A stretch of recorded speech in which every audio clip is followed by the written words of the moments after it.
मैं बिना लाग लपेट के बिना ही कुछ कहे सबसे प्रथम एक विनती निवेदन और हाथ जोड़ के प्रार्थना करूं, अगर तो सनातनी हो, अगर तो हिंदू हो, अगर तो राष्ट्र की चिंता है तो इस वीडियो को शेयर करना, और नहीं तो कुछ भी कहकर इस चीज को छोड़ देना। आओ बात कर लेते हैं राष्ट्रभक्त देशभक्त कौन और देशद्रोही कौन। देश में पाखंड के नाम पे क्या हो रहा है और देश में श्रद्धा के नाम पर क्या हो रहा है। सबसे पहले तो मैं प्रार्थना करूंगी भारत की सरकार से, उस भारत की सरकार से जिसने आज तक भगत सिंह को तो शहीद का दर्जा दिया नहीं, जो देश के लिए राष्ट्र के लिए मर मिटे, शहीद हो गए, उनको तो आज तक भारत सरकार दर्जा दे नहीं पाई। मैं प्रथम मांग करती हूं कि आज केंद्र में इस राष्ट्र की चिंता करने वाली, इस देश की चिंता करने वाली, इस धरोहर को बचाने वाली, हर व्यक्ति के सम्मान को सुरक्षित करने वाली, महिलाओं की आवाज उठाने वाली वो सरकार है, तो पहले तो आप भगत सिंह को शहीद का दर्जा दे दें। अब वो समय आ गया जब धारा 370 टूट सकती है, देश में राम मंदिर बन सकता है, तो अब भगत सिंह को भी शहीद का दर्जा मिल सकता है, मुझे उम्मीद है। आओ फिर इस कड़ी में एक बात और कर लेते हैं। सुना है मैंने न्यूज चैनल के माध्यम से, काफी सोशल मीडिया पर आज चर्चा है, जो मैं शब्द कहने जा रही हूं तीखे हैं, कड़वे हैं, हो सकता है इसके बाद वो धमकियां आए, हो सकता है इसके बाद फिर बवाल हो, लेकिन जब बोलो तुम बारूद सा बोलो, नहीं तो चुप रहो, और जो चुप रहे वो पीढ़ियां नपुंसक होगी। अब मैं जो कहने जा रही हूं ना, थोड़ा दिल थाम के सुनना, आराम से सुनना और समझने का प्रयास करना। अगर इस देश में देशद्रोहियों को, राष्ट्रद्रोहियों को, आतंकवादियों को, देश के टुकड़े करने वालों को, देश में खालिस्तान की मांग करने वालों को, संविधान ना मानने वालों को, देश के पासपोर्ट को एग्री ना करने वाले को पैरोल मिल सकती है क्या? और हां, अगर फिर इस तरह की गतिविधियों में जिस पे एनएसए लगाओ, जिस पे राष्ट्रद्रोह लगाओ, जिस पे देशद्रोह लगाओ, उस व्यक्ति को अगर संविधान, उच्च न्यायालय, भारत की सरकार पैरोल पे लाके सख्त दिलवा सकती है, और वो व्यक्ति जो कल तक कहता है मैं देश के संविधान को नहीं मानता, तो वो शपथ लेते वक्त क्या कहेगा, मैं उस इंतजार में हूं, क्योंकि वो तो खालिस्तान के मुद्दे पर मेंबर पार्लियामेंट बन गए, एमपी बन गए। हां जी, मेंबर पार्लियामेंट बन गए, एमपी बन गए।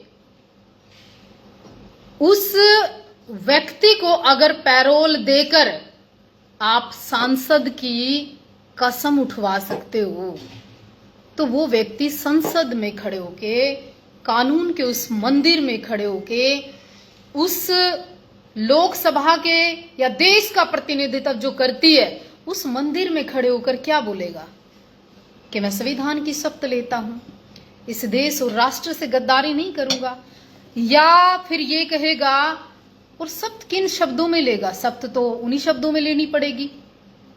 लेकिन मैं पूछना चाहती हूं, फिर तो बिश्नोई को भी पैरोल मिलनी चाहिए। हाँ, लॉरेंस बिश्नोई की बात कर रही हूं मैं।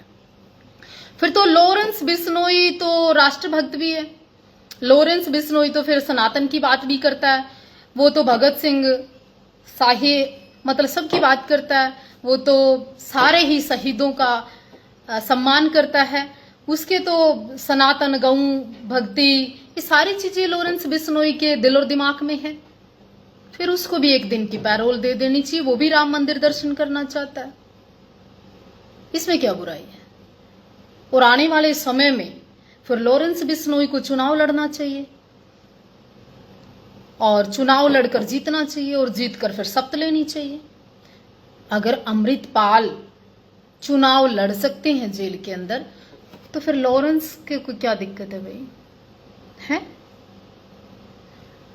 अगर देश को तोड़ने वाला व्यक्ति, देश के टुकड़े करने वाला व्यक्ति, सनातन के खिलाफ व्यक्ति, देश के खिलाफ व्यक्ति, भारत माता को डायन कहने वाला व्यक्ति, तिरंगे को फाड़ने वाला व्यक्ति इस देश में चुनाव लड़कर चुनाव जीत सकता है, तो मैं पूछना चाहती हूं, जिस व्यक्ति के दिल में राष्ट्रभक्ति है, देश प्रेम है, भगत सिंह के प्रति सम्मान है, युवाओं का एक बड़ा तबका राष्ट्र और धर्म और सनातन और भगवे की बात करता है, तो फिर वो भी चुनाव लड़ ले और वो चुनाव लड़के जीत जाए और जीत के फिर संविधान की शपथ उठाए।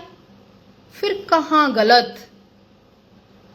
अगर अमृतपाल को पैरोल मिलती है और बाहर आता है, शपथ लेता है, तो बिश्नोई को भी एक दिन की पैरोल देकर राम मंदिर दर्शन ही तो करना चाहता है, वो करवा दीजिए। कानून सबके लिए बराबर है, देश सबका बराबर है, राष्ट्र सबका बराबर है? एक देश में दो कानून कैसे? एक देश में दो बातें कैसे? एक देश में दो पेट कैसे? एक देश में दो लोगों के लिए बात अलग अलग कैसे? अगर कानून सबके लिए बराबर है तो फिर दाऊद, फिर बड़े बड़े गैंगस्टर जो अंदर पड़े, उन सबको चुनाव लड़ा दीजिए। हैं? कश्मीर जैसी जगह पे कौन चुनाव लड़ा, कौन चुनाव जीता? क्या उसको भी शपथ दिलवाओगे?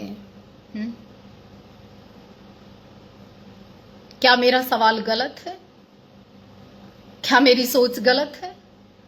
वो तो राम मंदिर दर्शन करना चाहता है, दर्शन करवा दीजिए। पैरोल मांगना कोई अपराध नहीं, कानूनी अपराध नहीं। जब अमृतपाल के लिए 2 लाख वोट प्लस देकर तुम जिता सकते हो ना, वो तो सीधा कहता है खालिस्तान चाहिए। लॉरेंस बिश्नोई तो नहीं कहता खालिस्तान चाहिए है, वो तो राष्ट्र की बात कर रहा है। कानूनी अपराध उसके भी हैं, उसके भी हैं। उसके ऊपर कम से कम देशद्रोह तो नहीं है, एनएसए तो नहीं लगी हुई है, आतंकवादी गतिविधियों में शामिल तो नहीं है। तो फिर ये राष्ट्र सबका है। जिसको लगता है कि राष्ट्र की पीड़ा हो रही है, देश की पीड़ा हो रही है, धर्म की पीड़ा हो रही है, तो इस लाइव को शेयर कर देना। अन्यथा मुझे पता है मुझे धमकियां आएंगी, मुझे ये भी पता है तुम लोगों की गतिविधियां क्या होंगी, मुझे पता है। पर मेरा सवाल है इस देश की सरकारों से, इन देश के जागृत युवाओं से, जिंदा दिल इंसानों से, जमीर की, जिनमें बात करते हैं सोशल मीडिया पर पूरा दिन, जो केवल फोटो में देखकर वीडियो ऊपर नीचे करके टाइम पास करते हैं, उन लोगों से सवाल है कि तुम अब किसकी मांग करोगे? तो अंदर बैठे बहुत सारे बदमाश ऐसे, उनको भी चुनाव लड़ाओ, उनको भी जिताओ। युवाओं की फैन फॉलोइंग उनकी भी बहुत है, उनको भी पैरोल दिलाकर राम मंदिर दर्शन कराओ, उनको भी संसद भवन लेकर जाओ, उनको भी शपथ उठवाओ। जी, अमृतपाल चुनाव लड़के जीत सकता है, शपथ उठा सकता है, फिर बाकियों को क्या खा गया? बिश्नोई समाज, आप भी लॉरेंस को चुनाव लड़वाइए। है चुनाव लड़ना तो फिर अधिकार है ना देश में, फिर एक के लिए क्यों, सबके लिए। तो मेरा ये निवेदन था, हाथ जोड़कर विनती भी है, इस राष्ट्र में अगर इस तरह की गतिविधियां होंगी ना, तो युवा क्या सीखेगा, देश क्या सीखेगा, देश कैसे बढ़ेगा? हम तो भारत माता की जय बोलते हैं, सनातन की बात करते हैं, लड़ते हैं, तो फिर मेरे देश का युवा एक पक्ष सोया क्यों? इसी देश में पंजाब हमारा है, उसको टुकड़े करने की बात करे क्यों? अगर पंजाब वालों को हरियाणा आना पड़े तो पासपोर्ट की आवश्यकता पड़े क्यों? देश के अंदर रहकर कोई खालिस्तान की बात करे क्यों? तो इस निवेदन के साथ मेरे लाइव को शेयर करने का प्रयास करें। मैं आपकी साध्वी देवा ठाकुर, और जितने क्वेश्चन मैंने किए उनको दोबारा सुने। अगर देशभक्त तुम्हारी नजरों में आज कौन, उसके लिए कमेंट्स करें। तुम्हारी नजरों में राष्ट्रभक्त कौन, उसके लिए कमेंट्स करें। क्या अमृतपाल को शपथ उठानी चाहिए? क्या अमृतपाल राष्ट्रभक्त है? क्या अमृतपाल देश के कानून को मानेगा? क्या अमृतपाल संसद में खड़े होकर कहेगा मैं संविधान की कसम खाता हूं? जिस संविधान को वो मानता ही नहीं, जिस पासपोर्ट को वो मानता ही नहीं। तो मेरा सवाल है, जवाब आप लोगों के। जय हिंद, नमस्कार।